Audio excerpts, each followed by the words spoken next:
Oui, bonjour, ici Benoît Vincent pour un autre critique signé ciné-techno.com. Aujourd'hui, je vais vous parler d'un film que j'ai vu en format Blu-ray.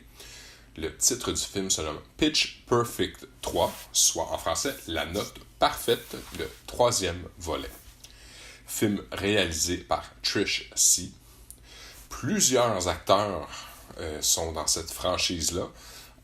Je vous en nomme quelques-uns. Anna Kendrick, Brittany Snow, Rebel Wilson, Anna Camp, Hailey Seinfeld, Hannah Mae Lee, Chrissy Fitt, Esther Dean et le merveilleux John Lithgow. Particulièrement content de le voir dans ce film-là. C'est une distribution Universal Studios et le film a vu sa sortie en Blu-ray le 20 mars 2018. Je vous lis un petit peu pour en savoir sur l'histoire.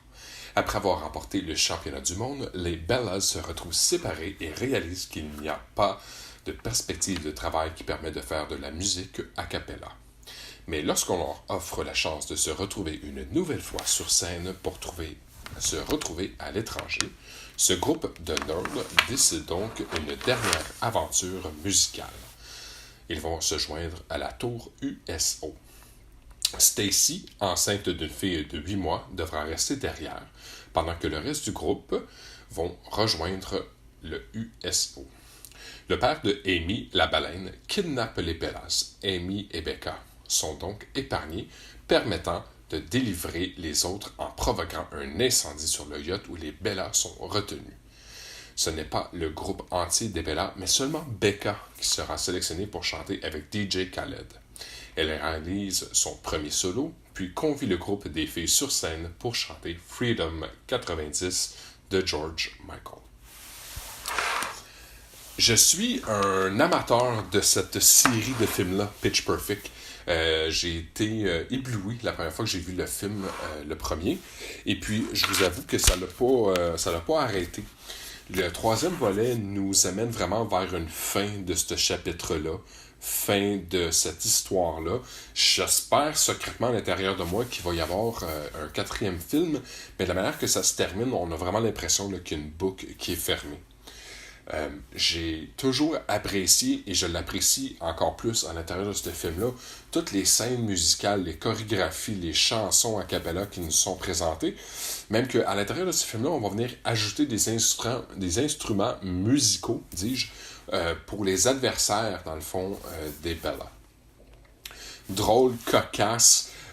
C'est un film qui est peut-être pas nécessairement pour la petite enfance, parce qu'il y a un petit peu de grossièreté provenant là, de la fameuse Amy la baleine qui sait toujours mettre le mot gras où est-ce qu'il faut pas. Mais ça n'empêche pas le fait. Moi, j'ai écouté ce film-là avec ma fille de 11 ans et on a ri tout le long. C'était pas déplacé, c'était pas un mauvais film pour elle. Au contraire, ça lui permet de danser, puis de bouger, puis de chanter, puisque des chansons qu'on reconnaît les paroles. L'amour est au centre de ce film-là, que ce soit l'amour fraternel, l'amour familial ou tout simplement l'amour des amoureux. On a l'opportunité là, de les voir un petit peu toutes ces semences-là à l'intérieur de ce film. Honnêtement, c'est facile pour moi de vous le recommander, tant il faudra que vous aimez un petit peu les films eau de rose, avec la musique, avec la chanson, avec la danse. C'est vraiment un film parfait pour ça. Alors, comme je disais un petit peu plus tôt, j'ai vu le film en format Blu-ray, en 1080p panoramique anamorphique, 1,85 pour 1, haute définition. Les trames sonores sont en Dolby numérique 5.1. On a l'opportunité d'avoir l'anglais, le français et l'espagnol pour les langues, et même chose pour les sous-titres anglais, français, espagnol. Les suppléments, c'est pas ce qui manque. À l'intérieur, on va retrouver le fameux gag reel, les scènes supprimées, les performances complètes, parce que dans le film, ils vont venir nous les entrecouper un petit peu là, pour permettre d'avancer l'histoire.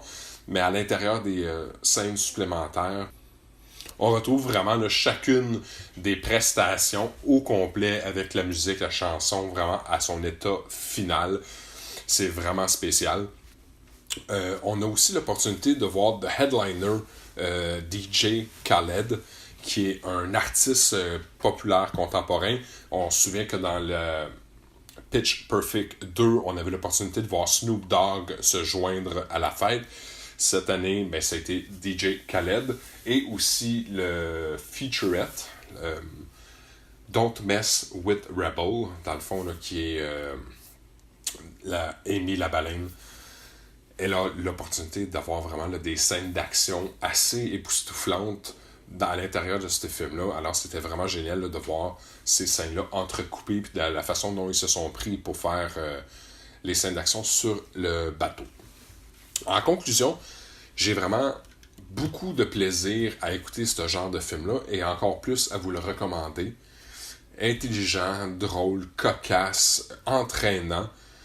Ce sont une série de films, les 3 au complet, pas juste le 3e volet, mais chacun de ces films-là apporte une touche spéciale. Vraiment content d'avoir découvert cette franchise-là. Honnêtement, comme je disais un petit peu plus tôt, j'aurais pris un 4e volet. J'aurais aimé ça, avoir la suite.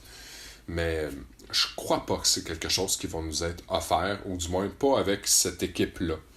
Alors, ça a été un plaisir pour moi de vous faire la critique du film Pitch Perfect 3, la note parfaite 3.